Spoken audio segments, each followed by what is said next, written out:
요셉은 다시 형들을 잡아들였습니다. 막내 동생 베냐민의 자루에서 요셉의 은전이 발견되었기 때문입니다.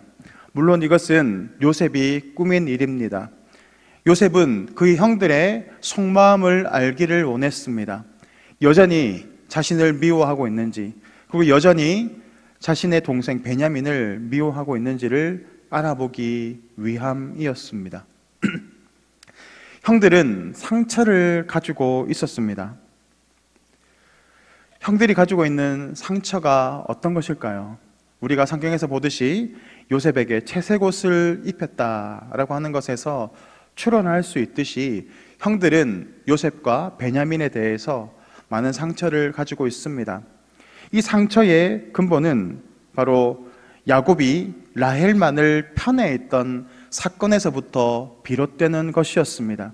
그의 어머니들이 야곱의 사랑을 받지 못하는 그런 모습에서부터 시작되어서 이제는 그것이 이어져서 요셉에게만 채색옷을 입혔던 그 모습을 통해 이 형제들은 많은 상처를 가지고 있었던 것입니다. 그래서 이러한 상처가 결국 요셉을 애굽의 노예로 팔게 만들었던 것입니다. 그래서 요셉은 아직까지도 형들이 그런 상처를 가지고 있는지, 그의 마음의 중심이 어떤 것인지를 알기 원했기에 요셉은 이런 일을 꾸며서 그들의 마음을 보고자 한 것입니다. 오늘 유다가 나와서 요셉에게 얘기하는 장면이 나오고 있습니다. 유다는 요셉에게 나와서 그의 아버지에 대한 이야기를 하면서 이 막내였던 베냐민을 놔두고 갈 수 없다고 말하고 있습니다. 왜냐하면 이 아이와 아버지 야곱이 하나로 묶여져 있기 때문이다라고 말하고 있습니다. 그것은 여전히 야곱은 그 막내 아들, 다시 말하면 라헬의 아들이었던 베냐민을 편애하고 그에 대한 집착을 보이고 있었기 때문에 그렇습니다. 그래서 만약 이 베냐민에게 무슨 일이 생기게 된다면 아버지 야곱의 생명이 큰 위협을 당할 수 있게 될 것이다 라고 말하면서 요셉에게 간청하고 있는 것입니다. 그래서 오늘 33절에서 유다는 이렇게 말하고 있습니다. 우리 다 같이 읽겠습니다. 33절 말씀입니다. 시작. 이제 주의 종으로 그 아이를 대신하여 머물러 있어 내 주의 종이 되게 하시고 그 아이는 그의 형제들과 함께 올려 보내소서. 아멘. 무슨 말입니까? 베냐민을 대신해서 자기 자신, 그러니까 유다가 남아서 이곳에 종이 되겠다라고 말하고 있는 것입니다. 표면적으로 이 죄악은 바로 베냐민으로 인한 것이었습니다. 그런데 유다가 이 베냐민의 죄를 대신해서 짊어지고 그곳에 남아서 애굽의 종이 되겠다라고 말하고 있는 것입니다. 유다가 이렇게 고백하고 있는 의미가 무엇일까요? 첫 번째는 바로 아버지 야곱을 사랑하고 있고 또 그 아버지의 허물을 용서하고 있다라는 것을 이 고백을 통해서 알 수 있습니다. 야곱이 만약에 베냐민이 그대로 이곳에 남겨진다면 아버지 야곱은 큰 어려움을 겪게 될 것이고 또 여전히 그 막내 아들을 편애하고 있는 아버지지만 그 아버지를 긍휼히 여기고 그 아버지를 위해서 자신이 대신 남겠다라고 하는 점에서 그는 이 아버지 야곱을 사랑하고 용서하고 있다라는 것을 알 수 있게 됩니다. 두 번째로 유다의 고백의 의미는 바로 베냐민에 대한 상처가 회복되었다라고 하는 것입니다. 여전히 아버지는 이 라헬의 자식들, 이게 남겨진 자식이었던 베냐민을 편애하고 있습니다. 그렇지만 이 형제들은 이제 그 아버지의 편애를 이해했고 또 그러한 베냐민을 용서하고 있는 것을 보여줍니다.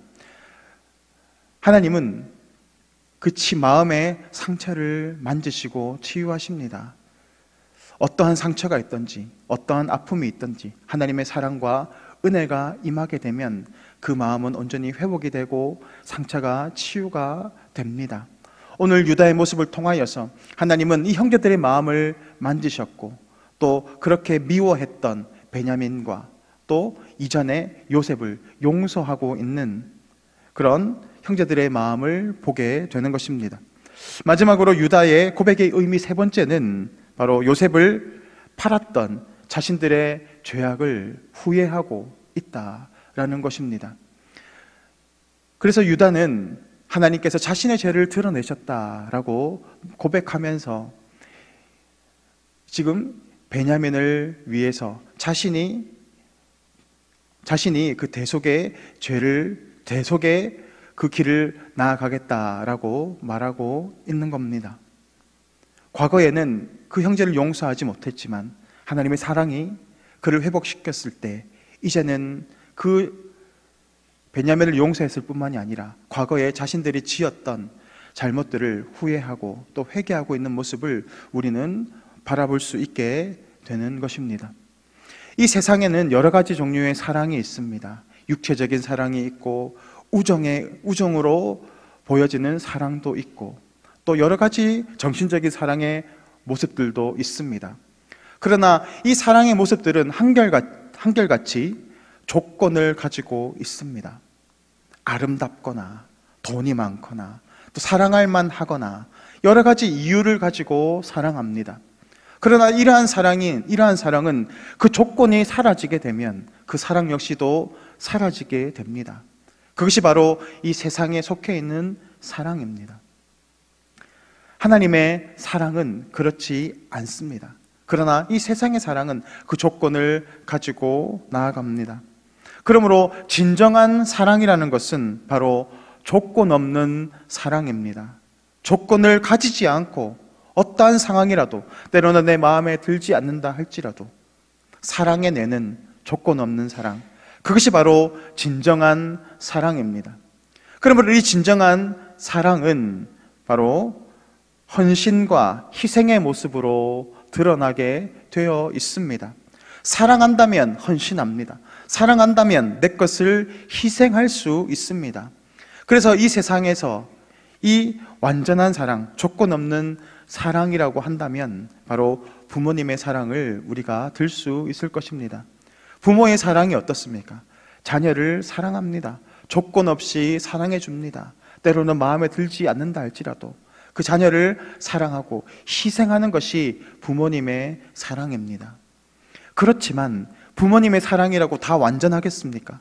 때로는 이 사랑도 버거울 때가 있습니다. 그리고 이 사랑 역시도 조건을 가지고 있습니다. 내 자식, 내 새끼가 될 때 사랑해내는 것이지, 그것이 초월된다면, 그것이 모자란다면 이 사랑이 온전한 사랑으로 이어지지 못한다는 점에서 그렇습니다. 그러나 하나님의 사랑은 어떻습니까? 우리가 연약할 때에, 우리가 죄인되어 있을 때에, 우리가 하나님과 원수되어 있을 그때에도 하나님은 우리에 대한 자기의 사랑을 버리지 않으시고 독생자 예수님을 보내주심으로 하나님이 우리를 얼마나 사랑하시는지 자신의 사랑을 증명해 내셨습니다. 하나님의 사랑은 변함없는 사랑입니다. 이 하나님의 사랑을 공급받게 된다면 어떻게 될까요? 우리에게도 우리가 감당할 수 없는 원수를 사랑해낼 수 있게 됩니다. 오늘 유다의 모습을 통하여서 이 하나님의 사랑이 오롯이 드러나고 있습니다.